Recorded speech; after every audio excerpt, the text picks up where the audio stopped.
Le jour se lève à peine, et je suis là, au bord de l'eau. Pas vraiment sûr de moi, mais je sais que je vais y aller. L'esprit est un peu brouillon, le cœur qui cogne un peu fort. J'ai des doutes, mais surtout cette envie. Avancer, découvrir, sentir que je suis en train de vivre, de vibrer, kiffer, encore kiffer, nager. Je plonge et tout s'efface.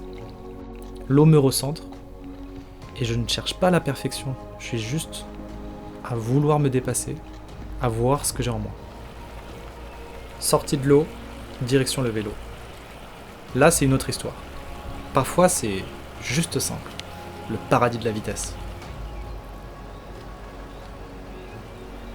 Mais souvent, le vent, il te teste, tu sais pas pourquoi. C'est une histoire de dingue. Il y a des sorties, il se positionne toujours en face de toi. Les jambes, elles chauffent, le souffle, il peut manquer, mais c'est pas grave. On est là pour profiter à fond. Pour profiter. Je t'ouvre la porte de certaines de mes intimités. Entre une introspection psychologique et le quotidien d'un sportif. Pour moi, c'est un équilibre fragile, un bazar organisé. Le boulot, les amis, la famille, c'est pas simple de jongler entre tout ça, mais c'est aussi ça la vie. Je tente de tout mettre ensemble. Je me fais confiance. Tout simplement.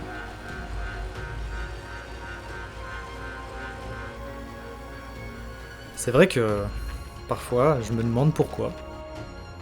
Je fais des choses qui sortent un peu de l'ordinaire, alors à quoi bon?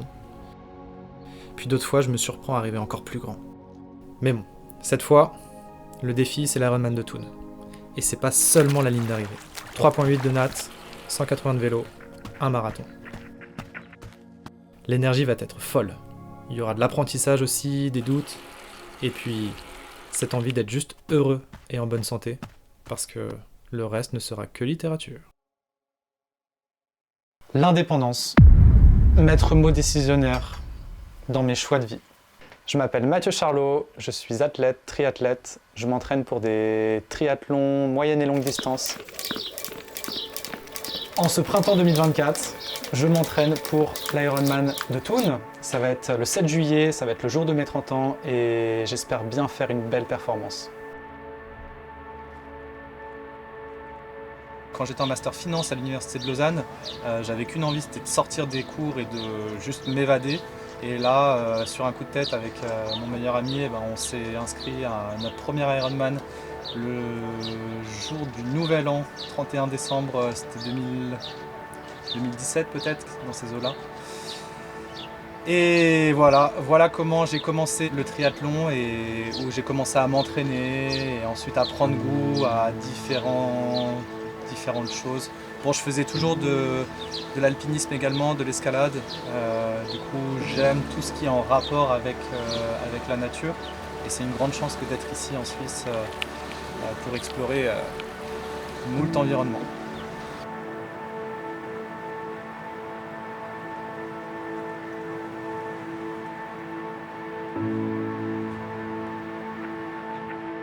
La préparation se passe assez bien. Bon, il faut savoir que j'ai repoussé mon inscription de l'année passée. Du coup, j'étais inscrit à l'Ironman de Thun 2023 et du coup, j'ai repoussé à cette année 2024 pour la raison principale que je n'ai pas pu courir pendant 1 an et demi à cause de mon tendon d'Achille. J'ai une bursite, c'est une inflammation sous-cutanée, un amas graisseux sous-cutané plutôt, qui m'empêche de bien poser ma foulée et courir. Du coup, l'année passée, j'ai décidé de prendre un peu plus de temps sur cette blessure-là. Ça a mis beaucoup de temps et ça met encore du temps. Du coup, j'ai toujours une grande incertitude sur la course à pied. Par contre, j'en ai profité pour bien nager, pour bien faire du vélo.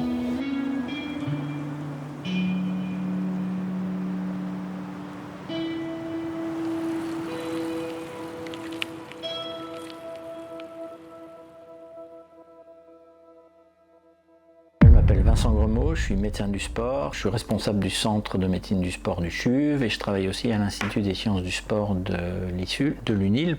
Je m'occupe de Mathieu, je pense, depuis 2 ans à peu près. Les principaux problèmes qui l'ont amené à consulter, qui le gênent actuellement, remontent à il y a environ 1 an. Alors la première chose qu'on essaye de faire dans ces situations, il y a 2 aspects. Le premier, c'est d'essayer de comprendre pourquoi elle est arrivée, et puis de proposer des mesures qui permettent d'éviter que ça revienne.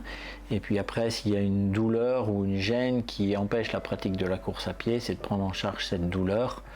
Ça peut être des techniques non médicamenteuses, ça peut être des médicaments, des infiltrations en fonction de la situation.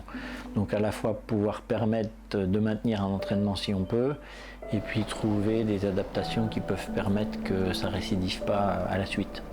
Alors dans un premier temps, vu ce problème-là, souvent on conseille plutôt d'adapter le chaussage et puis d'espacer un petit peu les séances de course à pied, ou voire les réduire un petit peu en durée et les faire plus fréquentes. Donc souvent, dès qu'on a une blessure, on se rend compte que si on privilégie la fréquence en diminuant la durée dans la course à pied, on a une meilleure réadaptation des structures tendineuses, musculaires à la course à pied.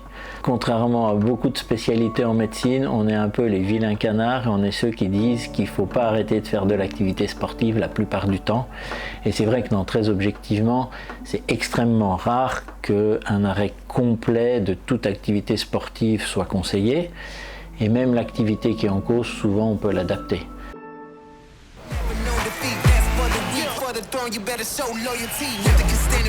J'ai envie de te parler de glisse, de vitesse, de te montrer tout ce qu'il y a de bon à travers la pratique de ce sport. Des sensations de ouf, des sensations extraordinaires, une sorte de boost quotidien. Maintenant, je te montre ce que c'est que la vitesse.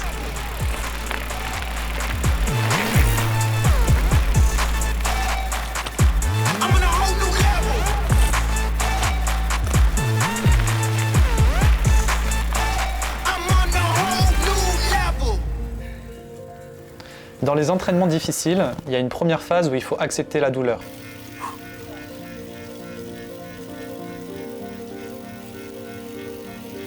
Tu vas mettre de l'intensité, ton corps va le comprendre, il faut que tu l'acceptes.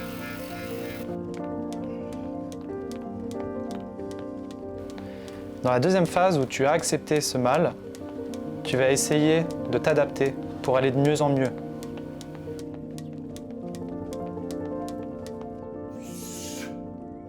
Il y a la fatigue qui s'installe, il y a l'humeur qui diminue, il y a la productivité qui diminue.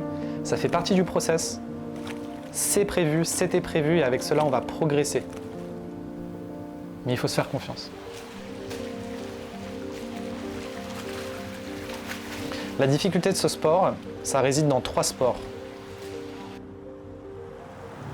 Où tu dois te remettre en question parce que tu veux t'améliorer techniquement et physiquement.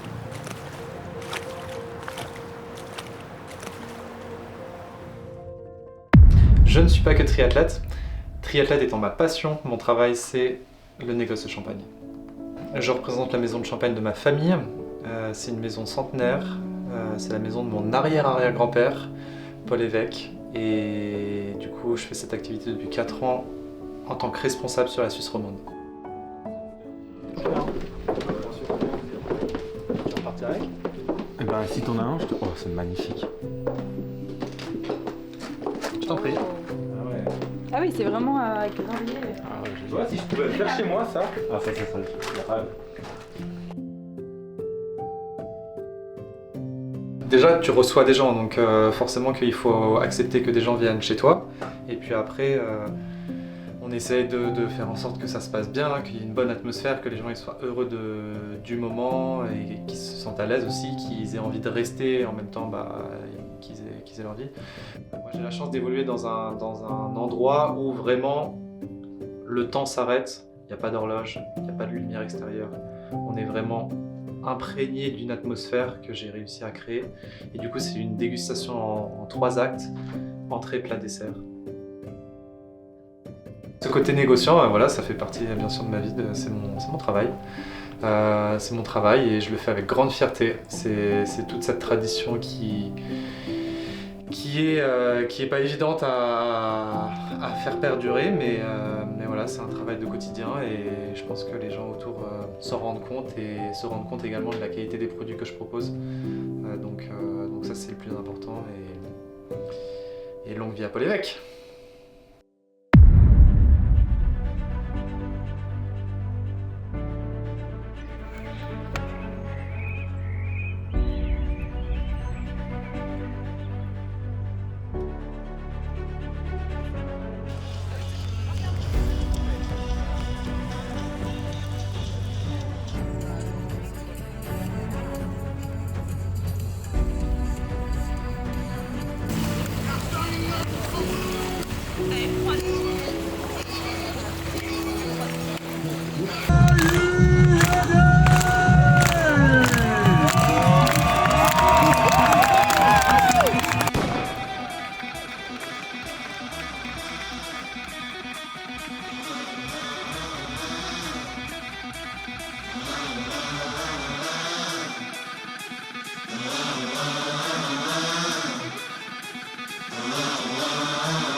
Ça va? Oui, et toi? On s'est levé pas trop tôt ce matin? Si, très tôt. Trop tôt. Trop tôt. 5 heures, ça pique. Moi, je suis Anaïs, je suis la copine de Mathieu. Ça va bientôt faire 7 ans qu'on est ensemble. Et on s'est rencontrés, du coup, quand je suis arrivée en Suisse pour faire mon Erasmus. Et depuis, je le suis dans ses aventures athlétiques, sportives, autant en entraînement qu'en compétition comme aujourd'hui. Il gagne pas sa vie avec ça. C'est une partie de sa vie qui est aussi importante que le social, la famille ou que le travail professionnel à côté, quoi. Ça a une vraie présence dans sa vie. Pour cet Ironman, Mathieu, ça fait, on va dire, 3 mois qu'il a vraiment mis en place un programme d'entraînement. Du peu que j'ai vu sur le vélo, je le trouve souriant et motivé, quoi. Donc c'est cool. C'est ses 30 ans aujourd'hui, c'est un grand jour en vrai, hein. 30 ans et un full Ironman, c'est pas tous les jours que ça arrive. Il y a sa famille qui vient, des potes qui viennent, donc c'est trop cool. C'est un peu l'événement où il a voulu réunir les gens qu'il aimait et qui lui importaient dans sa vie autour de ses 30 ans et autour du sport, du coup, ça lui tient à cœur. Donc c'est top s'il y a du monde qu'il aime autour de lui. Tiens bon, tiens bon, tiens bon. On tient bon.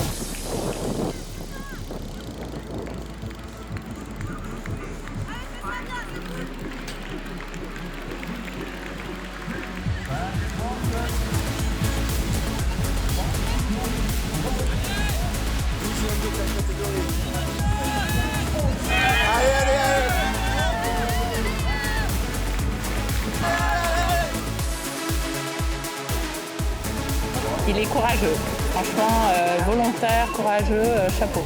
Moi j'admire. Premier Ironman, nous n'étions pas là. Il n'avait jamais fait de triathlon de sa vie. Et donc nous, on n'y croyait pas du tout en fait. Et il avait en plus un vélo Décathlon. Donc on s'est dit qu'est-ce que c'est que cette histoire d'Ironman. Et comme il est arrivé quand même très bien placé. C'était celui de Lanzarote qui est quand même particulièrement costaud avec Après, il l'a fait avec son meilleur ami, avec Walid. Et il est arrivé dans la première moitié quand même. Donc on s'est dit waouh. Et en fait, on le suivait de loin, mais on n'était pas physiquement là.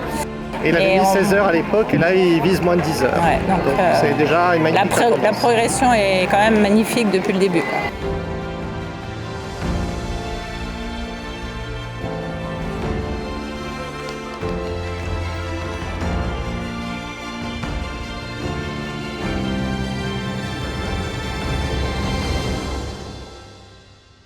T'es fière de ton frère? Bah oui, c'est la fierté de la famille Charlot. Parce qu'il arrive à allier le champagne et le sport en général, qui sont quand même, qui n'ont rien à voir. Il fait tout bien et il rate jamais. Et à chaque fois, il arrive à atteindre ses objectifs. Et moi, franchement, chapeau.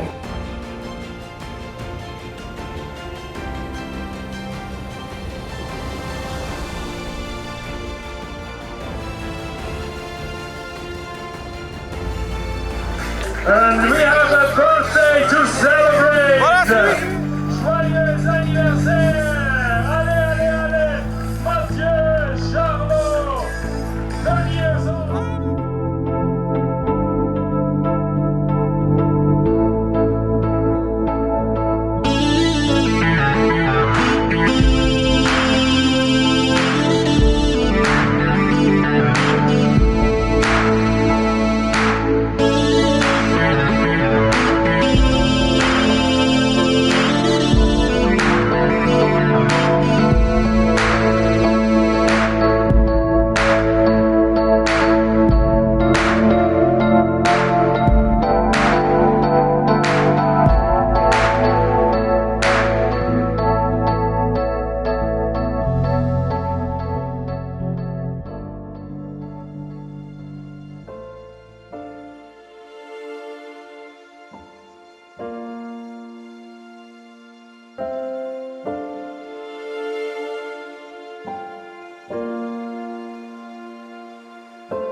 Voilà, Mathieu, couché, à 20h30.